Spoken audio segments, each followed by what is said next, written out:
We're all still praying and hoping for the best for Bill's safety, Damar Hamlin, while he's in critical condition after going into cardiac arrest during Monday Night Football.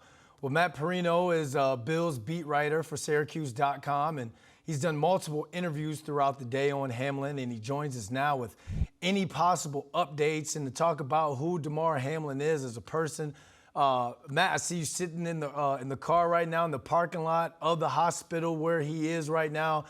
Just to backtrack a little bit, you were at the game last night. What did you see happen? Like, what do you know now? And there are any team updates or just updates on his health right now as you sit in the parking lot of the hospital? Yeah, the scene at the game yesterday was, panic, fear, anxiousness as, he was down on the ground and, being administered oxygen and, a minute, 2 minutes turned into 15 before they actually got him into the ambulance, onto the stretcher and then into the ambulance. And, the reaction from the players, like, who have been around football their whole lives. I mean, think about it. They start, peewee football. They probably start hitting like 6, 7, 8 years old, 9 years old. They've probably been around it for more than a decade. And you see a lot of big hits. You're around the game that way, and you just kind of conditioned to it a little bit. Well, there was nothing that could condition anybody for what those players were looking at on the field with their brother, Damar Hamlin, who is about as loved a player in that locker room. Sometimes guys that maybe aren't like superstars or everyday starters. I mean, he rose into that role of a starter when Micah Hyde was injured earlier this season. Sometimes you just don't know how important those guys are to the fabric of a locker room until something like this happens, or the more time you spend around them, the more time microphones are in their face and they're being interviewed and after games. And man, everybody that has come out since this has happened, speaking to not the football player, Damar Hamlin's a good football player, but the amazing person that he was and how much he means to everybody, in that building. The latest update, he remains in critical condition here at UC Medical Center in downtown Cincinnati. The family came out with a statement a little over an hour ago saying that, they're grateful and thankful for all of the donations, the support, the love that has been shared, but that they don't have any updates right now. And so now we're just kind of waiting for any type of new information that is to come on tomorrow. Yeah, we all wait patiently in prayer for those updates.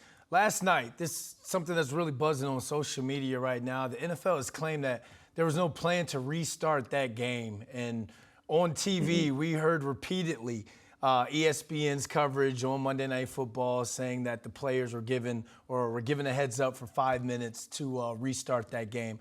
Can you kind of give us an update on what you've heard on these claims? Yeah, and it's that the story is developing and it's evolving. And last night, Troy Vincent came out, the EVP, played 14 years in the NFL.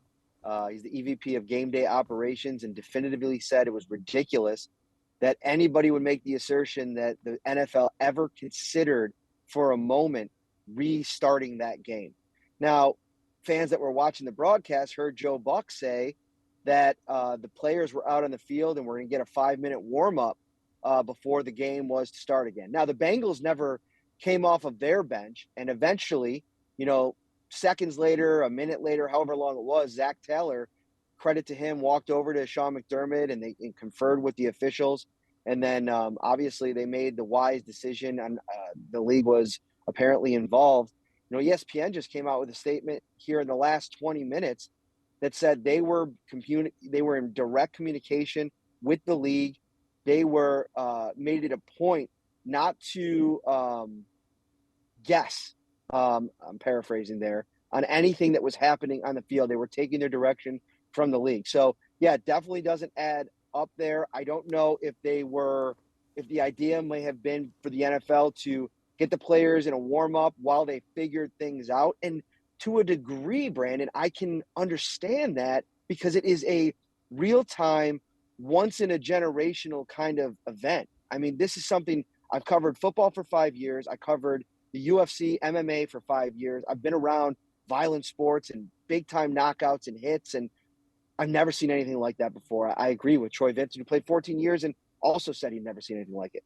Yeah, I agree, man. I'm a son of a football coach. I grew up on football sidelines, played in the NFL for a little bit of time in the CFL. Never seen anything like that happen. So I can see why two sides would kind of scramble when it comes to, or when it came to, what to do next. And one thing that we're learning throughout all this is who Damar Hamlin is as a person. You're seeing all types of videos of him throughout social media, some of the things he's done in the community. You've covered this team for quite some time. Who is Damar Hamlin as a person?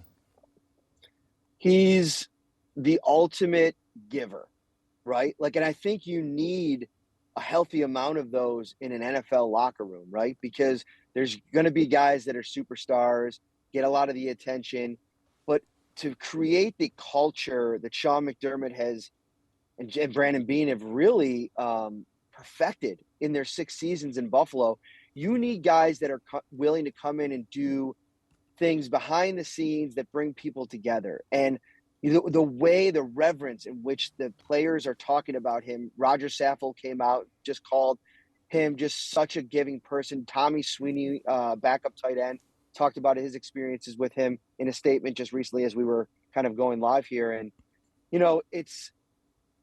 I went back and listened to the post-draft conference call we had with him, and he was 6th-round pick, day 3 pick, and usually those are like 3 or 4 minute calls, and they're the basics, like, what do you think about getting into the NFL, and all the run-of-the-mill questions. And he was just so jazzed to answer all of them. Like, he was so excited for his opportunity, and he said, I don't care what I have to do. If they ask me to pass out water bottles on the bench at halftime and in between quarters, I'm going to do it. I'm selfless. I'm a team first guy. And that's what he's been. He's lived that motto. And, he filled in a huge role for them this year. Micah Hyde went out in week 2, and he's been their starting free safety ever since. He's learned on the job. Leslie Frazier, the defensive coordinator, said a couple weeks ago, it's starting to really come into focus for him, the communication piece on the field. And so, yeah, the football player, you hate to see it for what the work that he's put in that aspect, but just the human being, the man, the son, the grandson, the brother, it's heartbreaking, man. Yeah, I'm glad you said that, man, because that's a moment where things are bigger than sports. The game is not going anywhere. The game of football is never going to go anywhere. But it's the chess pieces, the pawns, the people who play the game constantly changes. So for you to be able to humanize him just now and to really let fans know who he is with the helmet off, I thank you for that. Last but not least, I think there's some news that just dropped on if this game is going to be postponed, still played. What news or what updates can you give us on that? Yeah, the NFL, Roger Goodell, the NFL's commissioner, he spoke with both teams, informed them that the game is not going to be resumed this week and that there is no plan in place for that game to be played. Nothing's been changed about Week 18, the slate of games that are on the schedule for this weekend. And the Bills, they have to play on Sunday against the New England Patriots in the season finale. And, they're professionals. They get paid to do this job. Sean McDermott is a really good coach at eliminating, the noise and getting the team to really focus through adversity. But this just feels different, man. Like, just seeing these pictures, tell the perfect story of what happened last night, what these men and women, staff members for the Bills as well, went through. And to expect them in 6 days to be able to turn around, really in 2 days, are they going to practice tomorrow? Are they going to practice Thursday? Are they going to be at a point with Damar Hamlin still sitting in a hospital here in Cincinnati in critical condition to be able to just return to work and get ready for that game? And are we at a place as an NFL community where we're okay with having a team coming off of a short week and maybe not getting a full week's worth of practice, putting them in a situation where it just might not be safe to play on Sunday? This is a developing story that I think it's really going to be complicated for the league and the teams.